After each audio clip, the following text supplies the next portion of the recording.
Welcome सभी का। और आज जिस टॉपिक को लेकर के आए हैं वो बहुत महत्वपूर्ण टॉपिक है और टॉपिक आप हमारे थंबनेल में भी देख रहे हैं, जो फिजिक्स है। आज फिजिक्स में जो 300 से भी ज़्यादा साल तक रूल चला, आज मतलब 2 से 3 दिन पहले जो शोध पत्रिका में छपा, उसके हिसाब से वो जो नियम है गलत साबित हो गया है। तो सबसे पहले हम जानते हैं कि ये नियम था क्या। ये नियम था घर्षण के नियम, जिसे हम लॉ ऑफ फ्रिक्शन भी बोलते हैं। तो जैसा आप हमारे थंबनेल में भी देख रहे हो, फिजिक्स में सबसे बड़ा बदलाव घर्षण का नियम गलत साबित।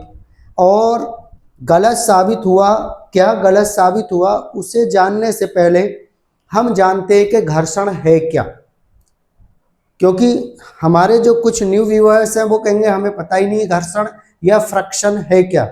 तो सबसे पहले फ्रिक्शन को जान लेते हैं, क्या है फ्रिक्शन। तो फ्रिक्शन या घर्षण क्या है?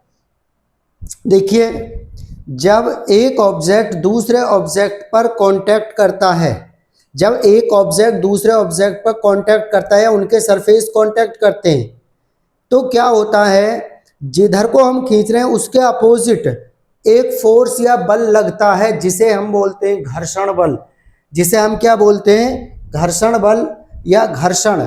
अब देखो, जैसे हम साइकिल चला रहे हैं, तो जैसे हम साइकिल चला रहे हैं स्टूडेंट इधर को, तो इधर को चल रही है। अब इसमें भी डाउट रहेगा कि घर्षण बल जिधर को हमारा मूवमेंट होता है उसके अपोजिट होता है, तो सीधा सिंपल यही समझें।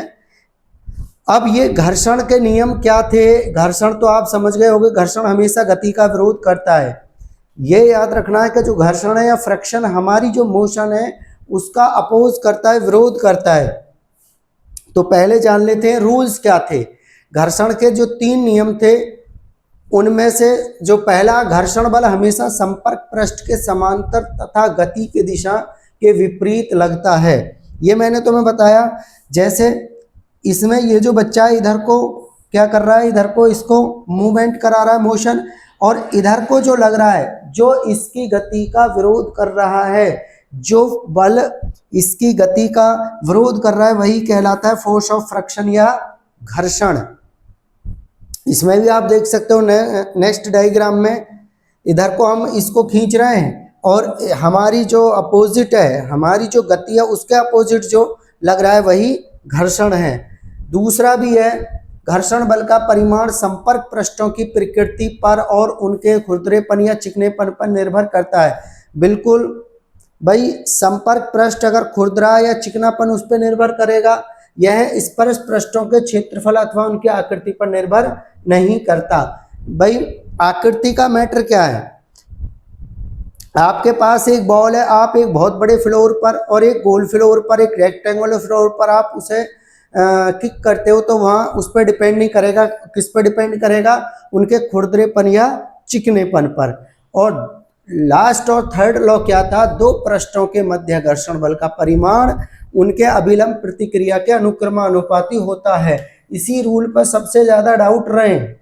मतलब कहने का ये है कि जैसे मान के चलो, हमने इधर को मान लिया घर्षण बल बढ़ रहा है और इधर को इसका वेट, तो जैसे जैसे वेट बढ़ेगा घर्षण बल या घर्षण भी बढ़ जाएगा। जैसे जैसे वेट बढ़ेगा ऐसे ऐसे घर्षण या घर्षण बल बढ़ जाएगा। तो अभी तक आपने समझ लिए कि ये रूल थे क्या, रूल क्या थे। अब जर्मनी के ये जो शोध हुआ है, जर्मनी में हुआ है, सबसे महत्वपूर्ण है। बदलाव क्या हुए हैं उनको भी जानेंगे। 300 साल पुराने घर्षण के नियमों को चुनौती देने वाली क्रांतिकारी शोध जर्मनी की यूनिवर्सिटी ऑफ कॉन्स्टाइंस के वैज्ञानिकों द्वारा किया गया है। और मुख्य वैज्ञानिक भी याद रखना बड़ा इम्पोर्टेंट है, क्लीमेंस बेजिंगर हैं। ये यूनिवर्सिटी ऑफ कॉन्स्टाइन के प्रायोगिक भौतिकी के प्रोफेसर हैं। उन्होंने प्रोजेक्ट की निगरानी की है। हेनरी गुआ भी हैं, तो आप इसमें हमारी स्लाइडिंग में देख सकते हो। एटल लुईस भी हैं। देखिए, अब ये 300 साल पहले रूल दिया किसने था, किस वैज्ञानिक ने दिया था? आपको जानने की बड़ी उत्सुकता होगी। ये दिया था एमोंटस ने। एमोंटॉन्स ने ये नियम दिया था और उन्हीं का नियम ये आज गलत साबित हुआ है। देखिए ये जो शोध है बड़ा वैज्ञानिक भाषा में उन्होंने लिखा है, उसे तुम समझ ही नहीं सकते, तो हमने इसको सिंपल वर्डों में तुम्हारे सामने रखा हुआ है। फ्रांसीसी भौतिक वैज्ञानिक ग्लाउस अमोंटस ने 1699 में इन नियमों को औपचारिक रूप से प्रस्तुत किया था। हालांकि लियोनार्डो, देखिए पहले भी जो 500 साल पहले ही संकेत दे दिए थे कि इन नियमों में बदलाव आएंगे। अब इसमें क्या बदलाव हुए हैं और क्या हुआ है इसमें, अब इन्हें भी जानते हैं। देखिए भार के साथ संबंध घर्षण का दो सतहों को दबाने वाला सामान्य भार के सीधे अनुपातिक होता है, मतलब भारी वस्तु को खिसकाना मुश्किल होता है। एक तो आपने मान के चलो बहुत बड़ा पत्थर का टुकड़ा है और एक आपके पास चेयर है, तो किसको आसानी से खिसका सकते हो? चेयर को। क्यों? क्योंकि उसका भार कम है। अगर हम सोफे को या बड़े बड़े जो पत्थर है उनको खिसकाना चाहेंगे, उसका भार ज्यादा है तो उसको आसानी से नहीं खिसका सकते। संपर्क क्षेत्र से स्वतंत्र, घर्षण बल का मान संपर्क में आने वाले सतह के क्षेत्रफल पर निर्भर नहीं करता, भले ही वह सतह की छोटी हो या बड़ी। और 300 साल तक यह माना गया घर्षण तभी उत्पन्न होता है जब दो ठोस सतहें आपस में रगड़ती हैं। यही दिक्कत है। 300 साल पहले जो माना गया था, ये माना गया था कि घर्षण तभी संभव है कि जब दो ठोस या सॉलिड ऑब्जेक्ट आपस में फ्रिक्शन करें। अब ये बात उस समय तक सही थी, बट आज के प्रेजेंट टाइम में ये बात गलत साबित हो गई है। कैसे गलत साबित हुई है उसकी बात को भी समझ लेते हैं। नियम में बदलाव और नया शोध 2026 या 18 से 22 मार्च का बिल्कुल लेटेस्ट डाटा है। हमने इसके सोर्स भी कोट किए हुए हैं। बिना स्पर्श के घर्षण, शोधकर्ताओं ने पाया कि घर्षण केवल तभी नहीं होता जब एक दूसरे से छूती है, चुंबकीय बलों के कारण घर्षण भी उत्पन्न होता है। ये भी आप जैसे मैग्लोव ट्रेन का आपने नाम पढ़ा होगा, उसमें अब तक तो साइंटिस्ट ये मानते थे कि केवल जब हम एक दूसरे को कांटेक्ट करते हैं सरफेस तभी घर्षण लगता है, परंतु मैग्लोव में भी घर्षण है, उसमें भी फ्रिक्शन है।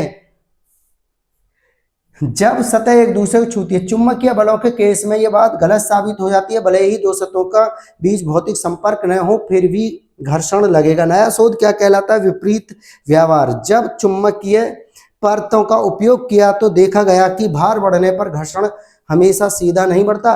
देखिए मैं इस बात को आपको पहले भी बता रहा हूँ, इस बात को आप क्लियर कट समझ लेना। पहले यह था कि भार बढ़ेगा तो तभी घर्षण बढ़ेगा, ये माना जाता था जब भार बढ़ेगा तभी घर्षण बढ़ेगा, परंतु ऐसा नहीं है।